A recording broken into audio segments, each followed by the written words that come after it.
Welcome to the April topic that is very, very late. So let me explain myself really quick, because we're friends, right? Me and all 12 of you that watch these. Number one, thank you for 100 subscribers. That's super cool. For a minute, I was like, yeah, maybe I'll hit it, but I don't really, it's whatever. I don't really care. And then I did, and I was like, oh my goodness, 100 people care about what I have to say, maybe? Awesome. How many of you were bullied into subscribing? Just kidding, I don't bully people. Anyway, yeah, thank you for that. I really appreciate it. Lost my train of thought, as usual. So yeah, I do anticipate uploading every Thursday. I do not upload every Thursday. I also run a business. I have a family. I have friends that I talk to and want to talk to. I create content for other things, and I did also have to wait for this art to get here. Speaking of this art in this video, Diamond Art Club, I have a referral link that I will put in the description. They are very reasonably priced. If you do love activities that promote patience, which is something that I definitely need, as well as focus, go ahead and click the link and check them out. They actually cost the same amount as what I have paid for less quality over on Amazon or at thrift stores. Absolutely beautiful. I think over on TikTok, listen. My TikTok username is just my name with an underscore and the letter 7 at the end. I'm not going to say what it is because you can figure that out. I'm super sketch about sharing that. I don't know why. But you can go check it out. I do talk about it in depth over there if you want to know more. Otherwise, just click the link and check it out. Also, Desi and I are collaborating this month. However, the topic was sort of like pitched at her very, very late in the game. I think it was like April 3rd when I told her, like, oh, these are the topics. Sorry, I suck. But my phone also has no storage, and we've been here before. It's totally okay. So when this gets sent back to Jen, she's just gonna upload it herself, because it won't work if I typically, like, she would edit, cut it down, send it back to me. I would do the voiceover and then just upload it myself. My phone's not going to do that. It says, no, you cannot even breathe next to this thing because you have no storage. No idea why.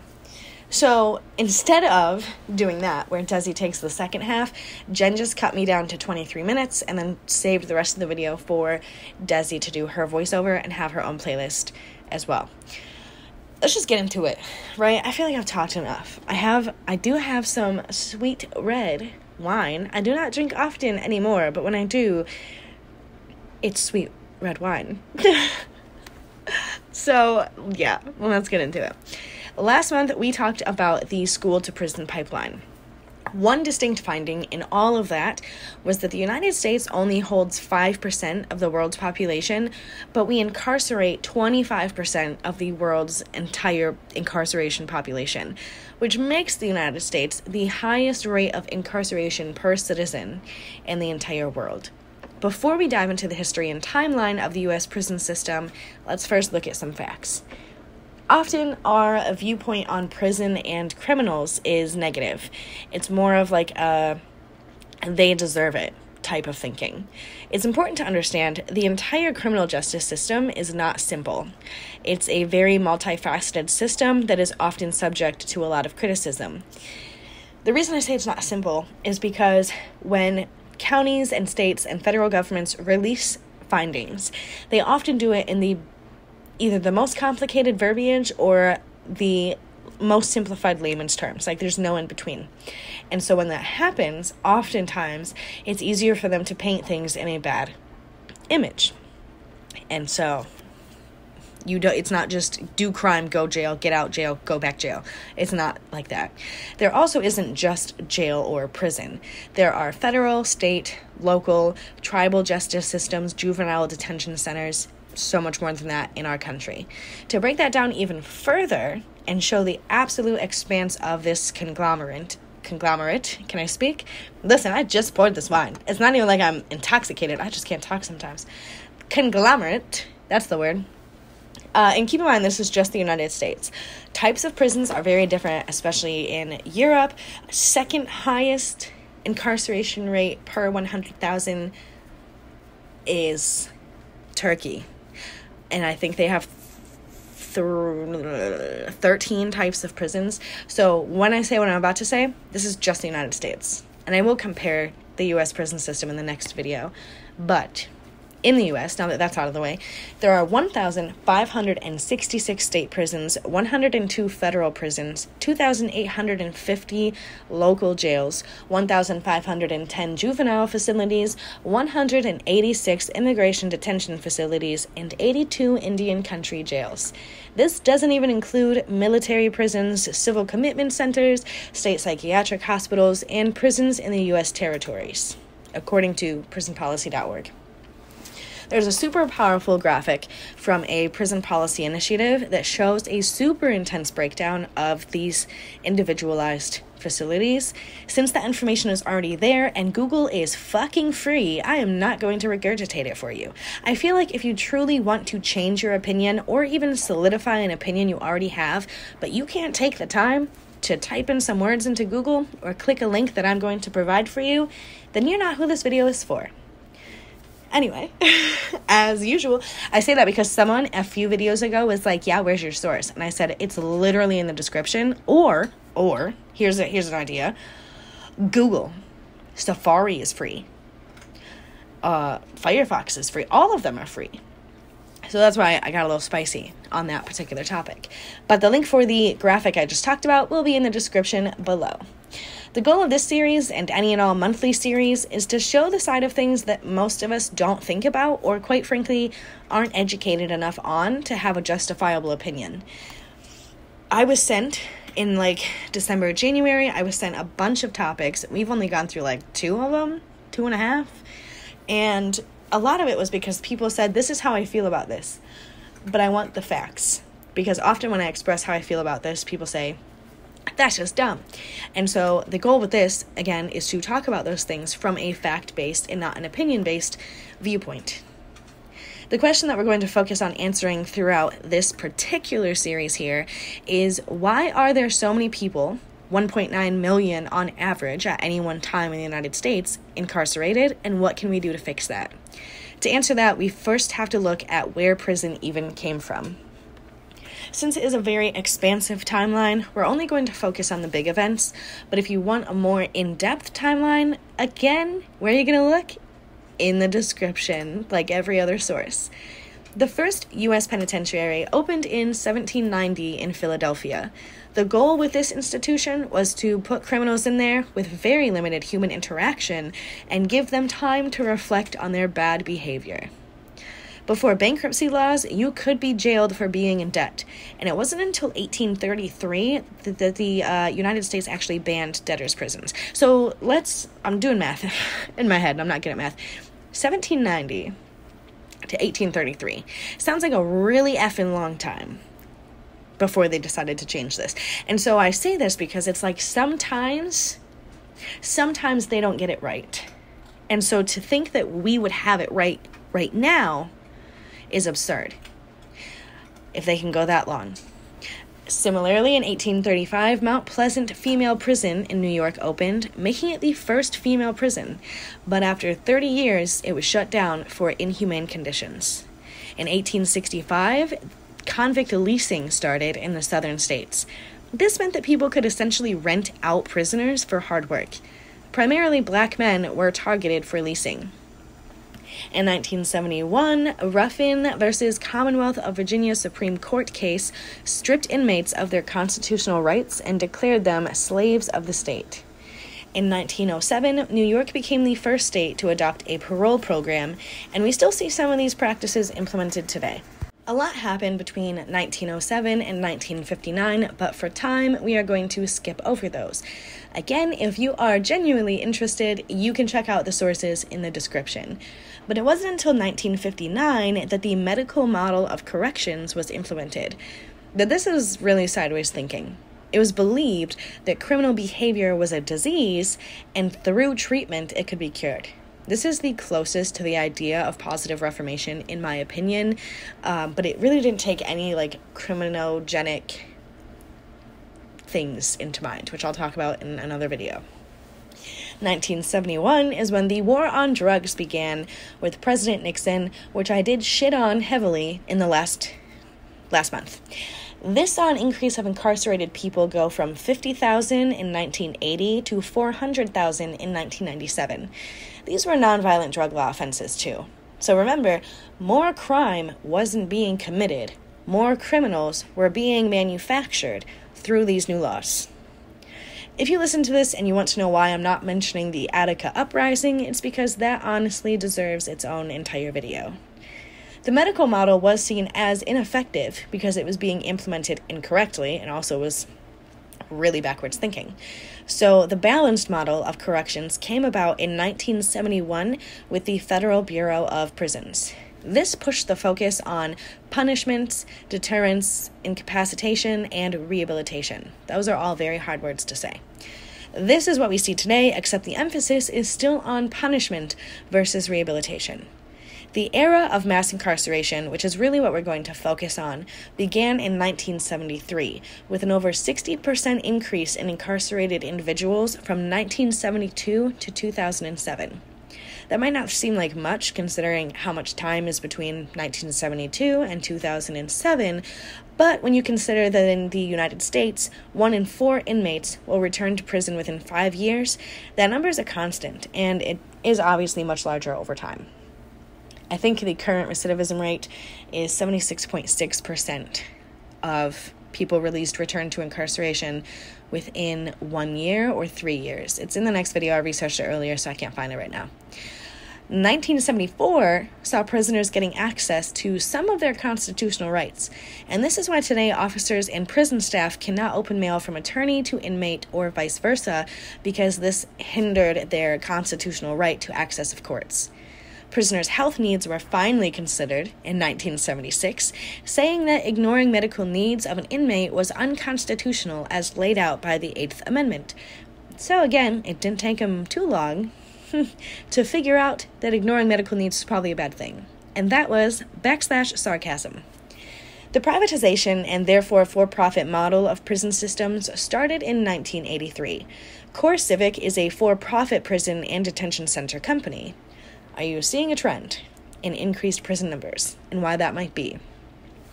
Now, there isn't a large percentage. I want to say 11% of all prisoners are kept in these for-profit prisons. But when you consider what 11% of 1.9 million is, it's a pretty high number. Supermax prison, which is the idea of locking down violent inmates for all but 90 minutes a day, in short, started in 1983 after 2 officers in Marion, Illinois were murdered after a uprising or a riot. 1984 saw the Sentencing Reform Act come into law. This pushed the focus from rehabilitation to punishment and created sentencing guidelines. The idea being someone couldn't sit in prison indefinitely while they wait for their trial. In 1988, the previously defined drug sentences were made much harder, saying that there was now a mandatory sentence of 5 years for anyone possessing 5 grams of cocaine. Primarily impacted by this was the Black community. California built the first Supermax prison in 1989. It had no cafeteria, no shops, no extracurriculars, no outside yards, since the goal was putting people into an 8x10 cell for all but 90 minutes a day. The federal government followed this design and built a Supermax of their own in 1994. In 1994, the crime bill pushed prison funding up to $9.7 billion. In 1996, Congress said that anyone with drug felonies would not qualify for welfare benefits. This is, obviously, something that makes going back into society especially more difficult. If you can't see why that is, I really can't help you, and truthfully, you should not be listening to this video. Actually, you probably should, but you won't. So, goodbye. It wasn't until 2010 that the Fair Sentencing Act came into fruition, and this raised the amount of cocaine possession from 5 grams in order to get that 5 to 10 year sentence. If we do compare the amount of cocaine needed for a 5-year sentence between the United States and places like Italy that don't actually have drug laws in that aspect per se, the first time someone is caught with 5 grams of cocaine in most European countries, it is a verbal reprimand and a choice of you can go to a facility for rehabilitation or just don't do it again. If you do it again, that's when it starts to get more serious. But a 10-year sentence is for extremely violent. And I say most, but it's not really most. It's like 4 5 of the ones that I looked at, which is just OESC countries. I'm not going to get into that because now I'm getting into too many things that I would have to explain. So back to the timeline. In 2015, President Obama became the first president to visit a federal corrections building, and he started calling for reform and direction for at-risk youth. I won't let y'all forget that you hated that. You basically said, fuck them kids. They're not mine. I don't care. In 2017, the prison population fell below 1.5 million from previously 2.3 million. However, the population per state increased in 20 states, with 10 states having an all-time high. In 2018, Donald Trump signed the First Step Act, which did lead to the lowest number of incarcerated in a very long time. Remember, I am here to give facts and not opinions, and it's because of this that the First Step Act should be recognized as a huge step forward for prison systems. The Trump administration also had a huge thing on recidivism that I'm going to actually quote in the third video. I just look at my notes. In 2020, a Chicago jail became a huge hotspot for COVID-19, leading to thousands of inmates freed either indefinitely or to return after the pandemic. So why is this timeline an important place to start? Because it's important to see that it's never been about the prisoners. It was always about the public, and then it was about the profit. What our focus is going to be on is mass incarceration, since that's the biggest problem that our prison system currently faces. Why should you care? Because there are thousands of reasons, primarily the economy of prison. The people who are incarcerated and released struggle to find jobs, either because of policies implemented by law or by corporations that bar them from applying for most well-paying jobs. There are also prohibitions against apartment leasing or housing rentals for convicted individuals that are now released. The Prison Policy Initiative found that out of 50,000 people released from federal prisons, 33% of them found no employment at all within 4 years following their release in 2010. This is not the individual's fault, because I know y'all like to tussle, and I know y'all like to say, go get a job. It's not that simple. It is not as simple as just, well, they shouldn't have committed a crime in the first place. There are thousands of factors that go into the commission of a crime, including upbringing, socioeconomic standings, and so much more that I will cover in, I want to say, the next video. Don't worry, I'm not going to leave you hanging. I'm going to cover all of this. New York State alone in 2018, not including New York City, but the 57 other counties in the state, collected $1.2 billion in criminal and traffic fines and fees, according to the Vera Institute of Justice. And where did that money go? To fund the state government. It didn't go to making sure these crimes happen less or even to youth rehabilitation. It went into the pockets of high-paid sheriffs and government officials. Sometimes in small counties, sheriffs make upwards of $100,000 a year. Keep in mind, with these fines, it doesn't matter how much in poverty someone is. If they can't pay it, it doesn't get lowered. And this puts them immediately at risk of paying more fines for non-payment, thus starting a very vicious cycle. And I will talk about that in recidivism, which is video number 3. Another question that we will focus on is, how can we redirect the money spent in tax revenue, specifically public spending, to things that aren't jail or prison, instead putting that money into life skills training? Unfortunately, it seems like a lot of people have the mentality that they shouldn't have to pay for someone else because I did just fine growing up. First, that sentence makes no fucking sense. Second, so you're okay with paying upwards of $588 a day per individual in incarceration fees, versus spending that same $588 or less into life skills, job training, and drug treatment facilities. Think about it for a second. This conversation extends much farther than just jails and prison systems. There are approximately 2.9 million people on probation, 1.9 million in correctional institutions, and 820,000 on parole at any one time. Those things cost the taxpayers money, just as a reminder. The breakdown of those incarcerated is even worse and clearly evident that racial bias and systemic racism are a problem. While white individuals make up 60% of the entire U.S. population, they only make up 38% of the prison population. Now, numbers are sometimes big and hard for some people, so yeah, that is more than half. but there are not more white people in jail than black people when you consider the total amount of the population. Because Black Americans make up only 13% of the entire U.S. population, yet they also make up 38% of incarcerated population.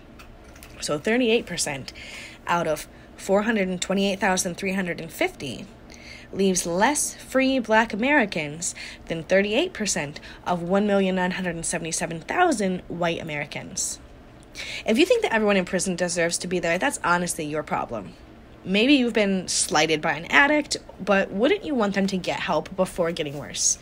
And this isn't asking you to help them. And that's really a big disconnect we see sometimes, is families saying, I tried to help him and he didn't want to get help. It is not your fucking job to help them. It is your job to point them in the direction of the resources and facilities that they need. It is your job to call a prevention line and have somebody from a state hospital come pick them up. This is asking you to prefer them to get help over not getting help. And violent criminals don't actually make up the entirety of the population. If it were to be broken down further, and I know this is a lot of numbers to start with, but again, we present facts before opinions. So for this last section, let's look at state prisons and local jails, since the numbers are large and many, and it will be in the description of this video if you want to look at federal prisons and jails as well. There are about 1,042,000 individuals incarcerated in state prisons. Of these, only 606,000 are considered violent, with 139 in for murder, 16,000 for manslaughter, 143,000 for rape or sexual assault, 129,000 for robbery, 141,000 for assault, and 38,000 for other violent crimes not defined. As far as property crimes in themselves go, there's 86,000 incarcerated for burglary, 16,000 for fraud, 32,000 for theft, 9,000 for car theft, 17,000 for other property crimes. Drug-related crimes, which you know, the war on drugs and all that, accounts for only 146,000 of those incarcerated in state prisons, with 40,000 in for drug possession and 106,000 for other undefined drug-related crimes. Public order-related crimes see 18,000 incarcerated for driving under the influence, 64,000 for other public order offenses, and 42,000 for weapons. The remaining 8,000 are incarcerated for other not defined crimes. Local jails see 547,000 incarcerated people, 445,000 of those are not convicted, and 103,000 are convicted. It is important to note that not convicted crimes show up just the same as convicted on a background check, and it's often difficult to tell them apart for the average employer. There are 141,000 not convicted for violent crimes, 111,000 not convicted for property crimes, 113,000 not convicted for drug-related crimes, and 2,000 not convicted for other crimes not defined. As far as the 103,000 convicted in local jails, there are 22,000 for violent crimes, 25,000 for property crimes, 24,000 for drug-related crimes, 31,000 for public order, and 1,000 for other not defined crimes. 80% of the 658,000 in jail have not been convicted, and we can break down even further the percentages of those held in each category and for what, but at this point it would be way too confusing for an introductory video on this topic. Lastly, let's cover some myths about mass incarceration uncovered by the Prison Policy Initiative. Firstly, when the conversation of prisons comes up, it's often the focus of privatized prisons. While they are a problem, they only hold 8 to 11% of all incarcerated people at any one time. Publicly run systems are the biggest issue, as most funding is from the public rather than internally, and neither set offers rehabilitation-based practices as a whole. So you might see some facilities have rehabilitation-based practice, but most of them do not.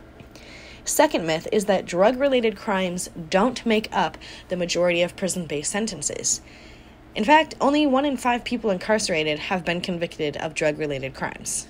Therefore, it would stand to mean that the entirety of the criminal justice system, and not just the heavily focused war on drugs, needs to be addressed as well. An important myth uncovered by the Prison Policy Initiative is that all violent crimes include physical harm to another person. When you look at someone's charge and see that it is a violent crime, it's often a simplified version of the crime that occurred to, number one, make it easier for the public to understand, and number two, make it easier to vilify an incarcerated individual. Think of violence as serious and non-violent as not serious. As further evidenced by PPI, things such as manufacturing meth is considered a violent crime. While the use of meth can be damaging and considered violent if you want to push the envelope, simply creating it does not typically result in physical harm to an individual.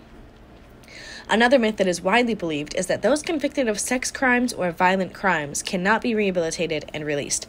However, it's shown that those who are released after being convicted of those crimes have a lower recidivism rate than all other crimes, which is the percentage, the rate is a measurement of somebody committing a crime again and being incarcerated again, which again is video 3 topic.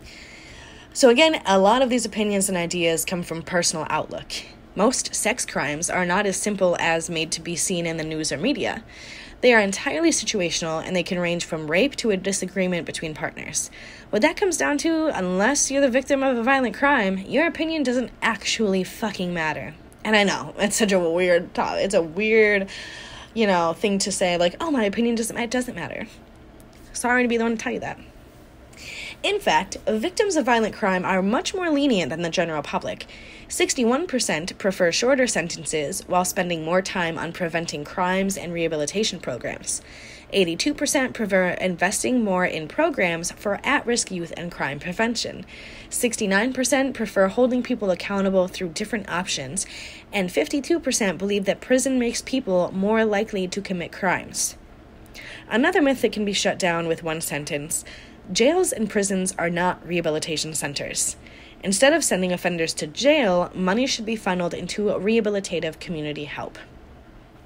So Desi is going to give her version of this, I think within the next couple days. So you can listen to that.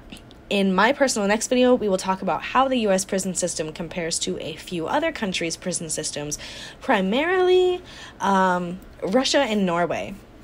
Initially I was going to do like Sweden, a couple other ones. I know Turkey was highest in incarceration rate, but it's very hard to find, like, unless you change like your VPN, which is all stuff that I can't do.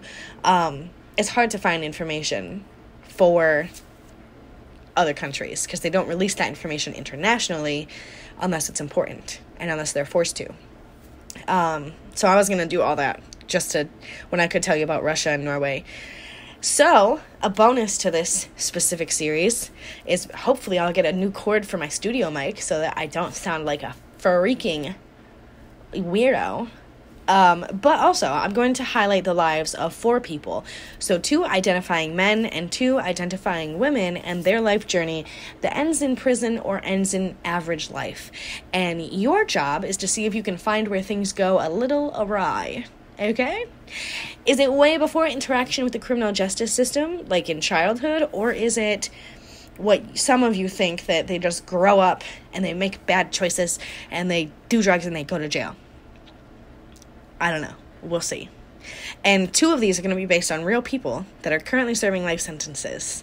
So you will get to hear their story with express permission that I am able to share it. I will not share their identifying information, but I am now given permission to share their stories. That is all for me. I think I went over by a few minutes, but I'm sure that can be fixed. In the meantime, have fun. I'll see you on the flip side. Yeah.